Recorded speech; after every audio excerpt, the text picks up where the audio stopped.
పుట్టిన బిడ్డలకు 3, 4, 5 లేదా 6, 7 రోజులు ఆ టైం తర్వాత ఏమవుతుందంటే బొడ్డు రాలిపోతుంది. ఆ బొడ్డు రాలిపోయిన వెంటనే ఒక్కొక్కరు ఆచారాల ప్రకారంగా వాళ్ళు ఏదో పాటిస్తూ ఉంటారు. బట్ మీరు ఏం చేసినా బొడ్డు రాలిపోయిన తర్వాత అక్కడ చాలా డ్రైనెస్ మెయింటైన్ చేయడం చాలా ఇంపార్టెంట్.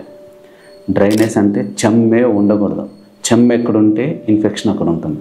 సో ఎంత డ్రైగా ఉంటే కార్డ్ అంత బెటర్గా బేబీ ఉంటుంది. లేదు అనుకుంటే అక్కడ ఒక అంబ్లికల్ గ్రాన్యులోమా అని డెవలప్ అవుతుంది. అంటే బొడ్డు దగ్గర ఇన్ఫెక్షన్, చీము గారుతుండడం, ఎర్రగా పున్ను రావడం ఇది జరుగుతుంది. సో బిడ్డ ఆ అంబ్లికల్ కార్డ్ ఎప్పుడైతే పడిపోతుందో దాని మీద ఏదైనా రాయడం కానీ లేదు అంటే చెమ్ము ఉండడం కానీ చేయకండి. జస్ట్ ఇన్ కేస్ ఏమైనా ఎర్రగా వాపు వస్తున్నా, ఎర్రగా వాపు పెరుగుతూ ఉన్నా దాని మీద ఏం చేస్తారంటే కళ్ళు ఉప్పు పెట్టేయండి చాలు. కళ్ళు ఉప్పు పెట్టడం వల్ల ఆ రెడ్ గ్రాన్యులోమా అనేది సబ్సైడ్ అయిపోతుంది.